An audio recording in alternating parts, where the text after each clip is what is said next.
Yet to give in, eh? Good. But what do you really know about these Lords of Cinder, these supposed legends? Let's take Aldrich for one, a right and proper cleric, only he developed a habit of devouring men, and they made him a Lord of Cinder, not for virtue, but for might. Such as a lord, I suppose.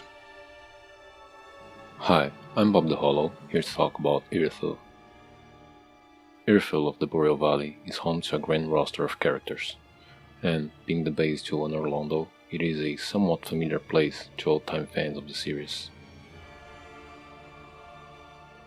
Our enkindled quest for the Lords of Cinder will inevitably lead us here, in search of Aldrich, Devourer of Gods.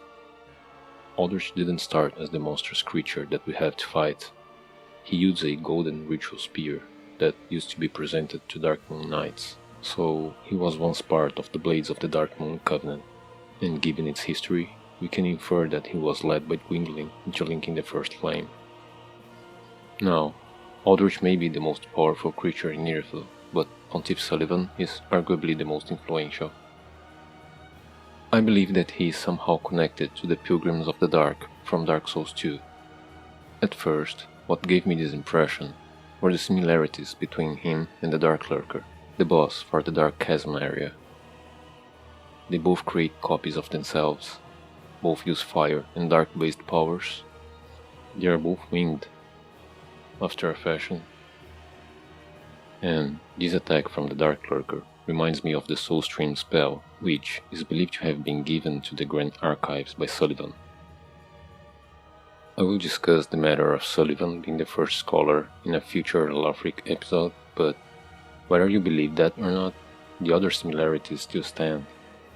And I'd like to point out that the Japanese name for the Soulstream spell is the same for the Soul Geyser spell from Dark Souls 2, a detail that will soon become relevant.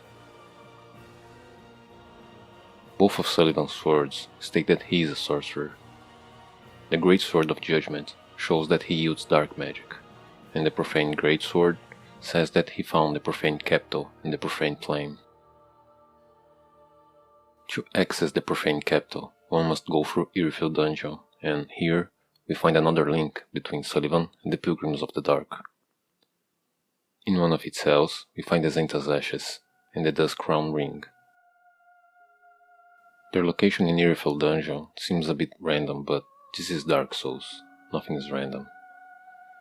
Zenta's clothing is the mark of a researcher of lost sorceries. Zenta's king, Jeremiah, was originally an invading NPC in Dark Souls, and in Dark Souls 2, you could acquire his set by ranking in the Pilgrims of the Dark Covenant, led by Dark Diver Grendel. It is unclear how Grendel got the set himself, or how it became the mark of the scholars in Dark Souls 3. They were called Zenta's scholars, but some foolishly imitate them by simply dressing in yellow. Once you give these ashes to the Shrine Handmaid, you can purchase the set from her, but no new spells. This lack of spells, along with the ashes description, might lead you to believe that they are fake. But the set itself is not an imitation, and neither is the Dusk Crown Ring. Ring bestowed upon the Princess of Ullasil. Ullasil is synonymous for its lost sorceries, of which the Zenta's sorcerers are dedicated scholars. This crown ring is a rare artifact of great magic heritage, very unlikely to be in the possession of a fake scholar. Sulyvhan was a Zenta scholar. He was a scholar when he went down into Irithyll Dungeon and the Profane Capital, but he left his attire on a corpse, an imitation, and came out as something else. So we have an unexplained connection between Grendel and the scholars, the connection between the scholars and the dark, between Sulyvhan and the Dark Lurker. One small detail that I found interesting are the dragon and Oni Slayer great arrows found in Irithyll Dungeon and Profane Capital. Given the proximity to Archdragon Peak, I think Sulyvhan and whomever he had with him at the time used those to chase away wyverns that were present in the area. he would have gotten the Oni Slayer arrows from the merchant whose ashes we find in Irithyll. And just one more thing before I move on from these scholars. I mentioned before that Soul Stream and Soul Geyser share the same name in Japanese. Well, Soul Geyser was created by Aldia, and it was considered a blasphemous spell. And its description even referred to it as a homing soul mass, which I have already linked to the Dark in the last video about the profaned capital.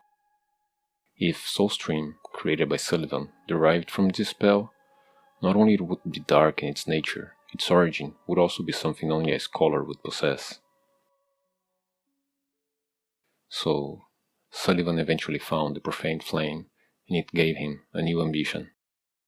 He would seize control of Irithyll. Those who stood in his way were Gwyndolin and the Blades of the Dark Moon, the clergy, and Aldrich, who was both and had linked the first flame. Gwyndolin falling to natural illness doesn't sound too feasible, so I'm guessing Sulyvhan went after him first, since without him, the rest would be more easily manipulated. Without his guidance, Sulyvhan enticed Aldrich to become the Devourer, and then to dive into the deep.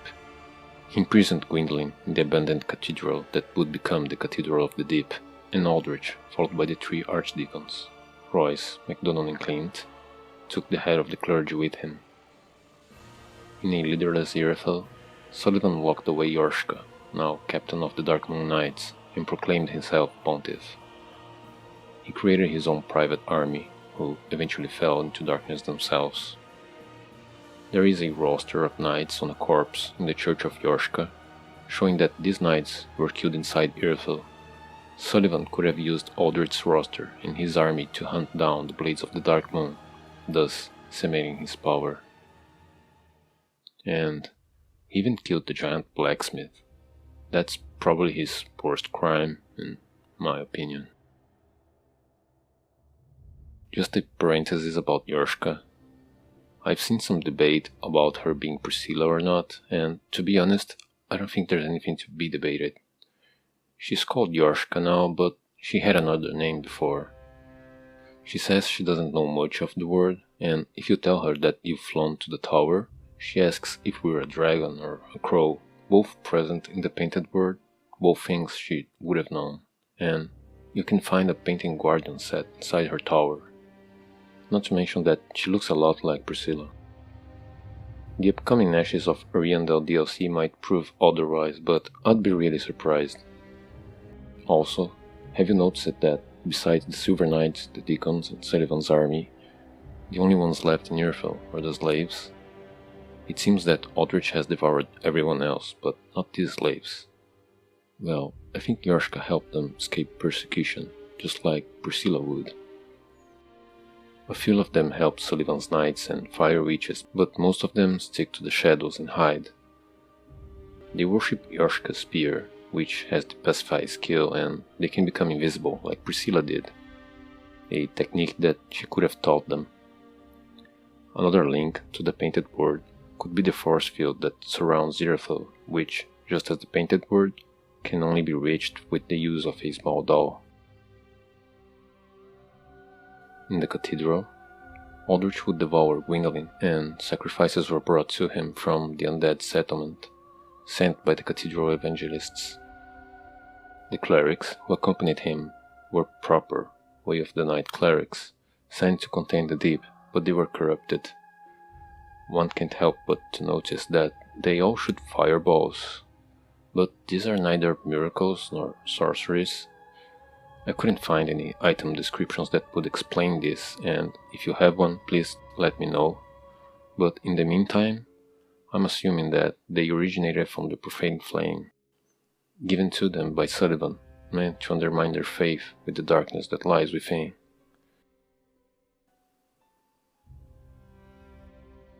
In the cathedral slumber things most terrible, and as such, the Deacons require a grand narrative to ensure they do not falter in their duty. A philosophy to ward away the madness beckoned by the grotesqueries at hand. A sign of the Way of White's highest rank, a Braille divine tome, intended to teach divine protection to the Deacons of the Deep, but later, dark tales were added to its pages. Faith serves as a guide for clerics, meaning they should have no need for second-hand wisdom, but in time, those dedicated to sealing away the horrors of the deep succumbed to their very power.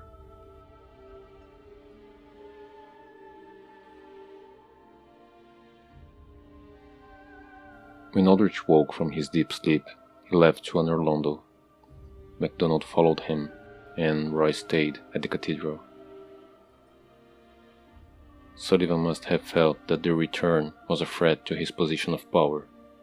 There wasn't much he could do about the Lord of Cinder, but MacDonald was either lured or forced into the water reserve, where he was killed by Sulyvan's beasts. Clint also came to Irithyll, either with MacDonald or afterwards, and was killed by Sulyvhan as well.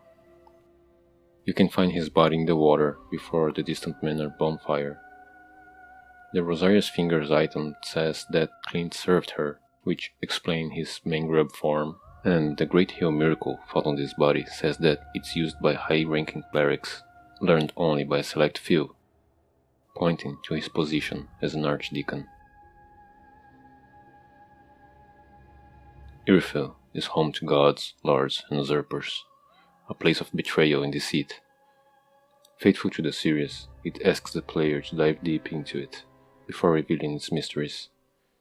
It is the stage where Sulyvan's plot unfolds, but his story doesn't end here. His influence goes far beyond the city walls. I'll talk more about him on the next episode about Lothric, but for now, it really has been a personal pleasure to unravel Irithyll's rich lore and interesting characters.